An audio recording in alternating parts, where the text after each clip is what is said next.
कि हम लोग कहीं ना कहीं इधर उधर हैं। इसीलिए मुख्यमंत्री ने कहा कि बटेंगे तो कटेंगे, बटो मत, एकता रखो और समय आने का इंतज़ार करो, मान्यता सबको मिले। भाई नहीं करो, और मैं भी कोई भाई करने में नहीं कहती, है ना। हम भी उनका पट्टाभिषेक भी होगा और उनको महामंडलेश्वर पद पे भी बिठाया। तो मतलब ये बताइए, तो बहुत लंबा, बहुत बड़ी बात हो जाती है। मैं यही कहूँगी जितना ज़्यादा से ज़्यादा हो, हम उतने लोगों को महामंडलेश्वर और मंडलेश्वर का पद देंगे और उन्हें निश्चित करके उन्हें जोड़ेंगे, सनातन धर्म के साथ हम जोड़ेंगे। ये हमारा कर्तव्य। हम ये कैलकुलेशन नहीं करेंगे कि 50,000 या 1 लाख का टारगेट पूरा नहीं किया। Am I right or wrong? सो जो प्रैक्टिकल है मैं वो बात करूँगा। और बाकी जो किन्नर अखाड़ा ने कहा कि 50,000 है, किन्नर अखाड़ा की बहनें भी हमारी अपनी हैं और हम भी उनके अपने, है ना। और बेशक हमने अर्धनारीश्वर धाम का गठन किया है और किन्नर अखाड़ा अपना समाज के सामने हम जितना हो सके एकत्रित होके हम सामने आएंगे, समाज के सामने आएंगे। चाहे वो किन्नर अखाड़ा हो, चाहे अर्धनारीश्वर धाम हो, चाहे किन्नर धाम भी क्यों ना हो, ये तीनों धाम एकजुट होके समाज के सामने आएंगे। देखिए घर परिवारों में हर एक के दुख में होता ही है, सही कहा गलत कहा, मगर समाज के सामने हम आए हैं तो उदाहरण का सूत्र बने हैं। कोई बोलते ना अखाड़ा की लड़ाई लड़ने, हमारी जीव हमारा उद्धार करने के लिए इस पृथ्वी पे है। हम तो वैष्णव बनने के पदचिह्नों पे चल रहे हैं, हम कहाँ वैष्णव बन पाए हैं पूरी तरह से। देखिए मान्यता नहीं मिलती है तो भी हम वेट करें, वेट एंड वॉच।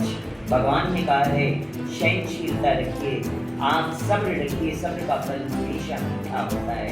वाणी में मिठास रखिए, कहते हैं ना, वाणी ऐसा बोलिए जो मनवा शीतल होए और इनको शीतल करे सो आंखों की शीतल करे। छतर के नीचे हमारे हाथों से बिठाई जाए। और इसी तरह हरिद्वार कुंभ में निर्मोही अखाड़ा के अध्यक्ष महंत राजेंद्र दास जी ने हमको हरिद्वार के छतर के नीचे बिठाया। मैं आपको बताती हूँ, मुंबई में हमने अर्धनारीश्वर धाम का गठन किया। अर्धनारीश्वर धाम का गठन करने के पीछे हमारा कारण एक ही था कि शिव पुराण में अर्धनारीश्वर के बारे में वर्णन है कि अर्धनारीश्वर किन्नरों की उत्पत्ति कैसे हुई, है ना। शिव पुराण तो आप सब सुने हैं, हमने भी सुना है, हम भी जानते हैं कि शिव पुराण के अंदर वर्णन है जब ब्रह्मा जी ने को क्रिएशन करना था, नर और नारी की उत्पत्ति करनी थी, तो उन्होंने भगवान शिव शंकर से इसकी वार्तालाप की।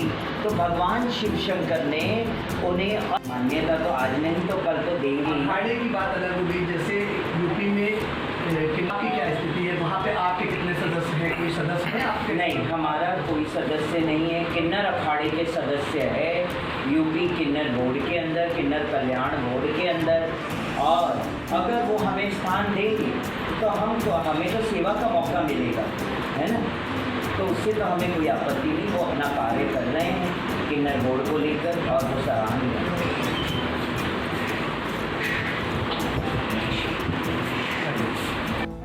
तो ब्रह्मा जी को लगा कि यही नर और नारी है और ऐसे ही उन्होंने अपनी विचारधारा बनाई और इस पृथ्वी में सबसे पहला जो जीव था वो था अर्धनारीश्वर किन्नर था। क्योंकि कुछ काल के बाद जब ब्रह्मा विष्णु और महेश पृथ्वी पर आते हैं, देखते हैं तो देखते हैं कि सब अर्धनारियाँ ही अर्धनारियाँ। तो भगवान श्री हरि नारायण अट्टहास कर बैठे, हंस पड़े। तो भगवान शिव को बुरा लगा, उन्होंने कहा कि ये अर्धनारीश्वर मेरा अंश है। तो आपने अट्टहास की, अतः आने वाले समय में आपको भी एक दिन के लिए अर्धनारीश्वर का स्वरूप, किन्नर स्वरूप लेना पड़ेगा।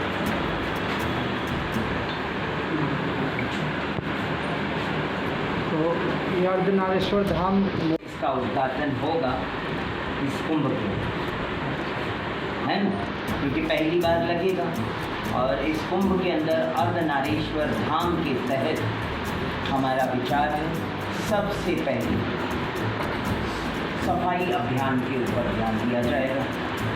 दूसरा, गौ रक्षा के ऊपर ध्यान दिया जाएगा, उसका प्रचार प्रसार होगा, क्योंकि गौ माता हमारी राष्ट्र माता है, तो हम गौ माता के ऊपर भी लेकर आते हैं। क्या होगा प्रयागराज कुंभ में सर्वप्रथम हम अर्धनारीश्वर धाम का जो हमने गठन किया है, और इस दौरान प्रयागराज 2025 महाकुंभ के अंदर अर्धनारीश्वर जो धाम का गठन हुआ है उसका वो शिविर लगेगा।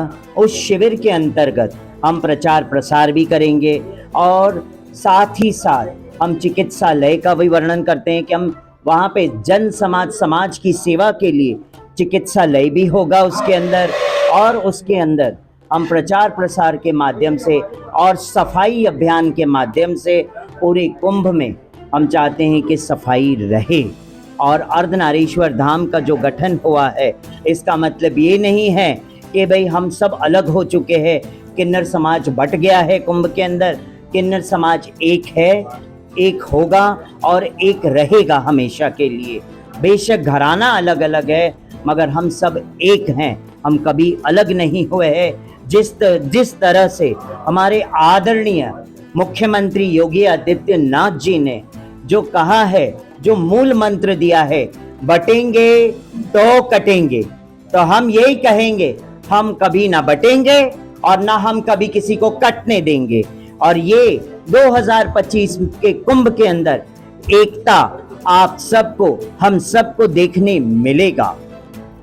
एक धर्मांतरण एक बड़ा मुद्दा किन्नर समाज में रहा, उसके बाद किस तरह से उसको देखते हैं, और कुंभ को लेकर जो आपने अर्धनारीश्वर धाम का स्थापना करनी, किस तरह से स्थापना होगी, क्या उसमें विशेष होगा और उसके बाद भी रहेगा? देखिए, अर्धनारीश्वर धाम की विशेषता ये रहेगी कि देश विदेशों से किन्नर समाज, ट्रांसजेंडर कम्युनिटी को इनविटेशन दिया गया है, वो सब आएंगे इसमें। उन्हें हम दीक्षित करेंगे और उन्हें शिक्षित करेंगे। दीक्षा देना बड़ी बात नहीं है, सबसे पहली बात है शिक्षित, किन्नर समाज को शिक्षित होना सबसे बड़ी बात है। और शिक्षा के साथ साथ हम उन्हें मंडलेश्वर, महामंडलेश्वर की उपाधि देके सनातन धर्म के साथ जोड़ेंगे। जो घर वापसी करे, जो अपने घर को छोड़ के ईसाई धर्म पालन कर चुके हैं, जो अन्य मुस्लिम धर्म पालन कर चुके हैं, उन्हें वापस घर लौटाने के लिए हम सब संतों को एकजुट होना जरूरी है। और यही मुख्यमंत्री योगी आदित्यनाथ जी ने जो संदेश दिया है वो सबके लिए है, वो किन्नर समाज के लिए भी है कि बटेंगे तो कटेंगे, हम सबको बटना नहीं है। इस कुंभ के अंदर पूरे विश्व को बताना है कि हम बटे नहीं हैं और हम सब एक है। और शास्त्र में कहा है, इक नूर ते सब जग उपजा, कौन भले कौन मंदे, कोई बुरा कोई गलत नहीं है ना, सब एक ही ईश्वर की औलादें हैं, एक ही जगह से आए हैं, एक ही जगह जाना है। और मैं यही कहूँगी, मैं तो अपने आप को कृष्ण की दासी मानती हूँ, कृष्ण को मैं मेरा पति मानती हूँ, हर बार एक ही गुनगुनाती हूँ, ऐरी मैं तो प्रेम दीवानी, मेरो दर्द न जाने कोई, जाने तो जाने मारो गिरधर गोपाल, दूसरों